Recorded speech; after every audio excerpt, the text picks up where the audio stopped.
During the Korean War, a small force of U.S. soldiers from the 8th Ranger Company found themselves in a dire situation. While on an intelligence gathering mission, the force of less than 100 U.S. soldiers encountered a much larger enemy force consisting of approximately 300,000 Chinese soldiers.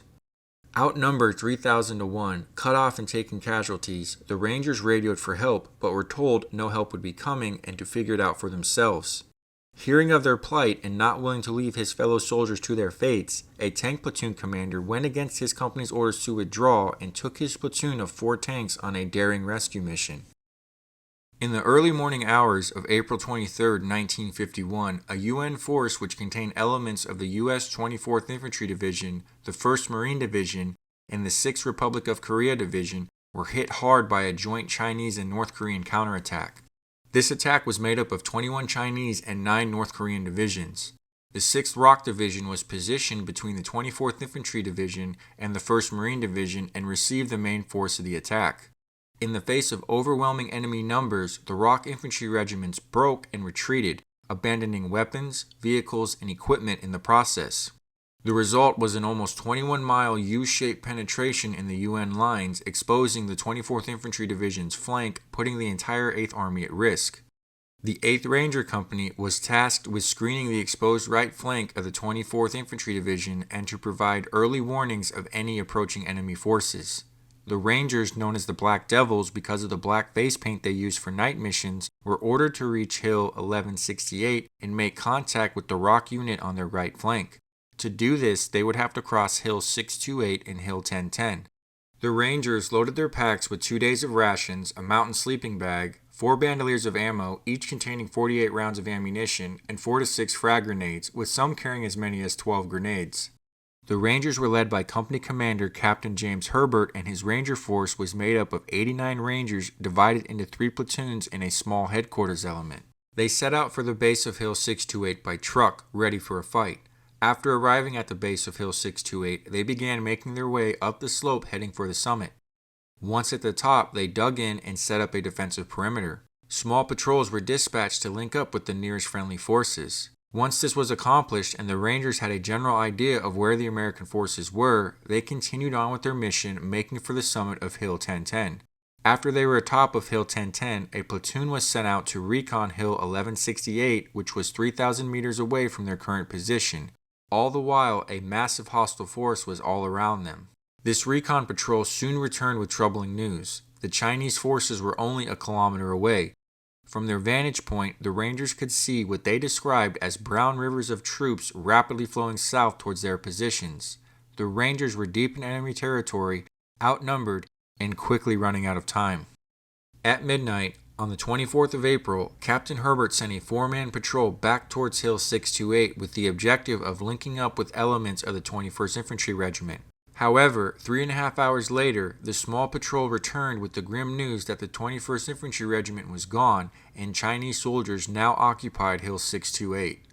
At dawn, a group of 15 South Korean soldiers made contact with the Rangers and told them there was a very large amount of Chinese soldiers near their position. With the pressure from the rapidly advancing Chinese increasing, the Rangers were ordered to fall back to the enemy-occupied Hill 628. With enemy units surrounding their position, the Rangers were going to have to fight their way out.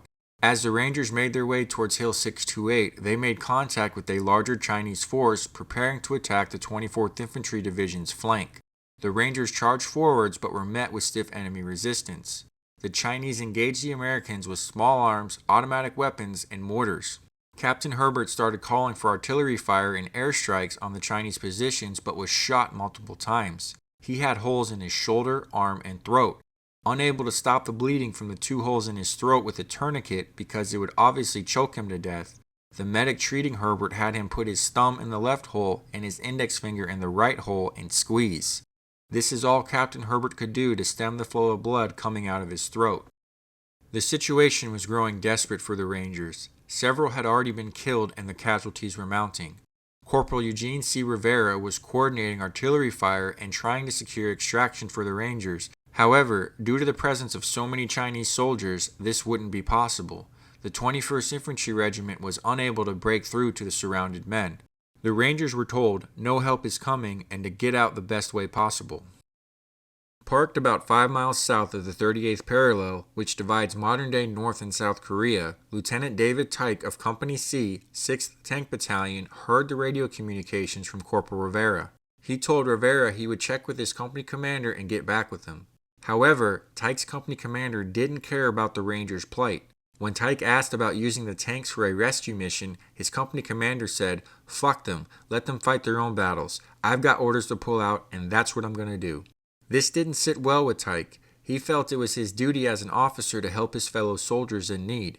He protested, telling his company commander they were obligated to help the trapped Rangers. His company commander wouldn't be swayed and firmly said they have orders to move out. So Lieutenant Teich volunteered to stay behind with his tank platoon and try to help the Rangers. The company commander thought about it for a moment before telling Teich, "If you're that stupid, that's up to you. I'm moving out with the rest of my company." Teich returned to his tank platoon and informed them of the Rangers' situation. He told them he had volunteered their platoon for a rescue mission. His whole platoon was in favor of this task and they loaded into their tanks. Lieutenant Teich took his 4 M46 Pattons and headed north towards the embattled Rangers. As they made their way towards the trapped Rangers, Lieutenant Teich noticed there were Chinese soldiers on either side of them. He told his men to avoid getting into a firefight. Their goal was to get in, grab the Rangers, and get out. As they got closer, the sounds of the fighting got louder. Corporal Rivera could hear the tanks and low-crawled his way up the napalm-covered hill to the summit so he could get line-of-sight radio communications. Bullets hit the dirt all around him as he made his way to the top. He calculated the Rangers had about 20 minutes before the Chinese fully advanced on and overran their position. If this happened, all the Rangers would be killed or captured. But when Corporal Rivera made the summit, he saw the 4 tanks coming to their aid and described it as the most beautiful sight of his life. As the 4 tanks moved north towards their position, Rivera continued to update and report the movements of the Chinese. He reiterated they were cut off and in a bad position with a mess of wounded soldiers. Unfortunately, the tanks weren't able to get all the way to the Rangers' positions. They had to stop over a mile away and the Rangers had to fight their way to the tanks while carrying their dead and wounded. Once the Ranger force made their way to the base of the hill, a badly wounded Captain Herbert and another Ranger met with Lieutenant Teich. Captain Herbert told Teich he was so glad to see him that if he pulled his pants down he would kiss his ass. Lieutenant Teich said they needed to skip the formalities and get the Rangers on the tanks as soon as possible and get out of there because they had enemy soldiers on both flanks. The Rangers loaded up. There were so many soldiers on the tanks that the M46s wouldn't be able to fire their main cannons if they ended up having to fight with the enemy.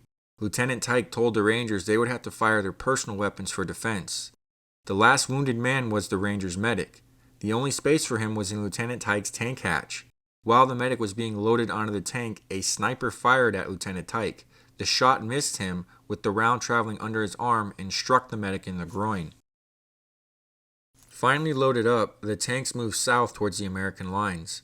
Once they had traveled 1 or 2 miles south, the tanks encountered a roadblock set up by the 5th Regimental Combat Team. This roadblock had several medical jeeps and an H-13 MASH helicopter. Captain Herbert was loaded onto the MASH helicopter and the regimental commander wanted the remaining wounded loaded onto the medical jeeps. Lieutenant Teich suggested the wounded be left on his tanks since it would be a smoother ride on the tanks compared to the jeeps. After the MASH helicopter took off, the tanks headed south. Once they reached friendly lines, the Rangers dismounted and the wounded were taken to aid stations. Lieutenant Teich returned his platoon to Charlie Company. He had successfully rescued the trapped Rangers, saving at least 65 men, and returned with all his tanks intact, a very commendable feat. However, Lieutenant Teich's company commander wasn't impressed and called him a goddamn fool for what he did. Captain Herbert survived his wounds and retired a brigadier general. Many years after the battle, while reflecting on the actions that day, he said, "Though we don't always say it, Dave Teich saved our lives. If it wasn't for him, we figure all the survivors of the battle would have been killed or captured by the Chinese. We look upon Dave as our savior." For the remainder of his life, some of the surviving Rangers would send letters, cards, or call Teich expressing their thanks for saving them, despite them not knowing each other personally or having ever met. Teich said he doesn't know who they are, but he knows their names. When explaining his decision to disobey his orders to pull back with his company, Lieutenant Teich said he felt he had a moral obligation to help the wounded and cut off Rangers as both an Army officer and a human being. "I know I did the right thing in my heart because if I didn't and those guys got wiped out, I could never live that down. If somebody asks for help, you can't deny them.